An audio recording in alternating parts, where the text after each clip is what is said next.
Sharma, Bharat 360 degree news में आपका स्वागत है। 6 नवंबर के इस बुलेटिन में आज के मुख्य समाचार। कांग्रेस के राष्ट्रीय अध्यक्ष मल्लिकार्जुन खड़गे ने मुख्यमंत्री अशोक गहलोत के नामांकन के बाद जोधपुर में हुई सभा में भाजपा और प्रधानमंत्री नरेंद्र मोदी पर निशाना साधा। उन्होंने मोदी को झूठों का सरदार तक कह डाला। ईडी, सीबीआई, इनकम टैक्स को भाजपा के प्रचार में जुटे जवान कहा और सवाल भी उठाए। कहा, आखिर 5 साल में ये डिपार्टमेंट केवल चुनाव में ही सक्रिय क्यों होते हैं। केंद्र सरकार की ओर से सरकारी कंपनियों को बेचने का मुद्दा उठाया और कहा कि जो बड़े बड़े कारखाने हमें दिख रहे हैं वो आधुनिक मंदिर हैं। खड़गे ने गहलोत को पानी जैसा बताया जो हर रंग में ढल जाते हैं। राज्य सरकार की योजनाओं को भी गिनाया, चाय का जिक्र भी किया। आम आदमी पार्टी के सभी विधायकों ने सीएम अरविंद केजरीवाल से दिल्ली का मुख्यमंत्री बने रहने का आग्रह किया है, भले ही उन्हें जांच एजेंसी गिरफ्तार कर ले। मुख्यमंत्री ने सोमवार को आप विधायकों की बैठक बुलाई।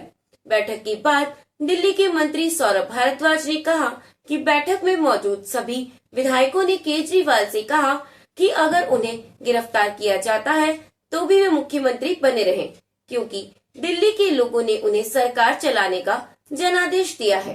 हालात ऐसे लग रहे हैं कि हम भी जल्द ही जेल में होंगे, तो हो सकता है कि आतिशी को जेल नंबर 2 में रखा जाए और मुझे जेल नंबर 1 में, और हम कैबिनेट की बैठकें जेल के अंदर ही करेंगे। हम यह सुनिश्चित करेंगे कि दिल्ली के लोगों का काम न रुके। दिल्ली शराब नीति केस में मनी लॉन्ड्रिंग की जांच कर रहे प्रवर्तन निदेशालय ईडी ने पूछताछ के लिए केजरीवाल को तलब किया था, लेकिन उन्होंने समन नहीं लिया। राजस्थान विधानसभा चुनाव में कांग्रेस ने इस बार प्रचार के लिए अपने 40 स्टार प्रचारकों की सूची जारी की है। इस सूची में गांधी परिवार के 3 सदस्यों के अलावा राज बब्बर, शशि थरूर, कन्हैया कुमार समेत कई नामी चेहरे शामिल हैं। राजस्थान से कैबिनेट मंत्री ममता भूपेश को इस सूची में आखिरी नंबर पर जगह मिली है। राजस्थान से सचिन पायलट, अशोक गहलोत के अलावा पीसीसी चीफ गोविंद सिंह डोटासरा, राजस्थान प्रभारी सुखजिंदर सिंह रंधावा, हरीश चौधरी, महेंद्रजीत सिंह मालवीय, गोविंद राम मेघवाल, नीरज डांगी, धीरज गुर्जर और प्रमोद जैन भाया को स्टार प्रचार की सूची में रखा है। इनके अलावा कांग्रेस अध्यक्ष मल्लिकार्जुन खड़गे, केसी वेणुगोपाल, भूपेंद्र सिंह हुड्डा, मुकुल वासनिक, तारिक अनवर, जितेंद्र सिंह, मधुसूदन मिस्त्री, गौरव गोगोई, सुखविंदर सिंह सुक्खू, मोहन प्रकाश, प्रताप सिंह बाजवा, चरणजीत सिंह चन्नी, शक्ति सिंह गोहिल, शकील अहमद खान का नाम शामिल है। राजस्थान विधानसभा चुनाव में नामांकन दाखिल करने की प्रक्रिया पूरी हो गई है। जयपुर जिले की 19 सीटों पर आखिरी दिन 162 उम्मीदवार नामांकन पत्र भरने पहुंचे। इसके कारण रिटर्निंग अधिकारियों के यहां जबरदस्त भीड़ रही। 7 दिन चली इस नामांकन प्रक्रिया में जयपुर में 289 उम्मीदवारों ने नामांकन पत्र भरा है। सबसे ज्यादा उम्मीदवार इस बार आदर्श नगर सीट से 31 रहे हैं। सबसे कम दूदू से 4 उम्मीदवारों ने नामांकन पत्र भरा है। इस दौरान झूठवाड़ा से निर्दलीय नामांकन भरने पहुंचे राजपाल सिंह शेखावत ने कहा, पार्टी बीजेपी ने जो झूठवाड़ा पर निर्णय लिया है उससे यहाँ के कार्यकर्ता संतुष्ट नहीं है। भारतीय सेना के बॉर्डर रोड ऑर्गेनाइजेशन बीआरओ ने सोमवार 6 नवंबर को अमरनाथ गुफा तक गाड़ियों का काफिला पहुंचा दिया। यह पहला मौका है जब अमरनाथ गुफा तक गाड़ियां पहुंच सकी है।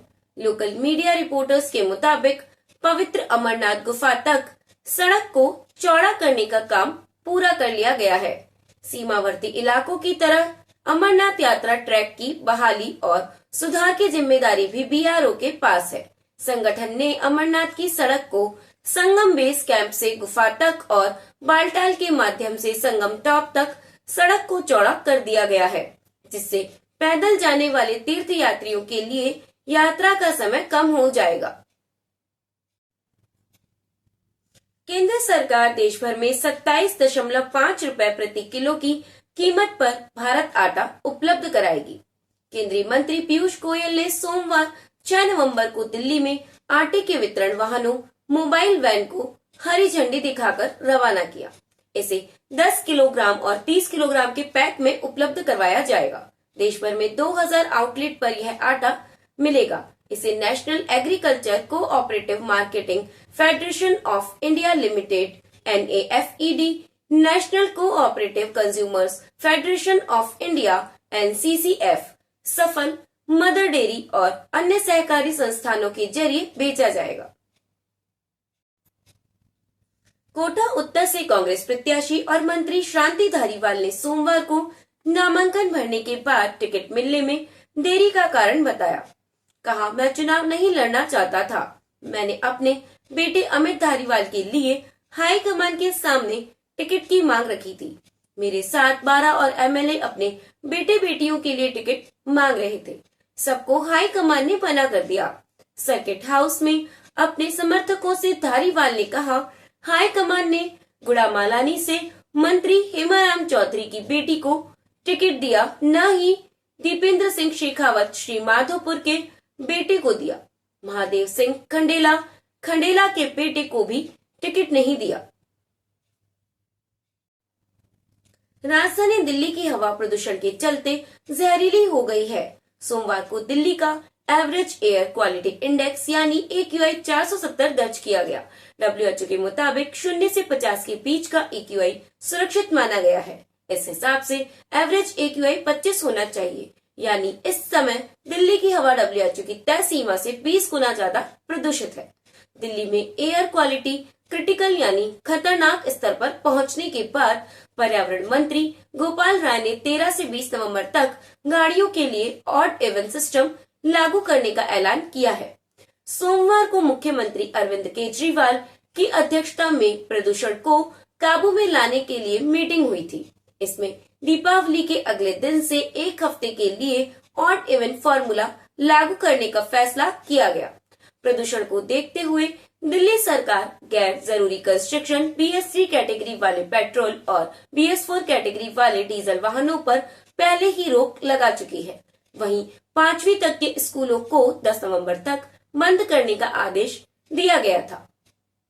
इसी के साथ आज के समाचार समाप्त हुए। नमस्कार।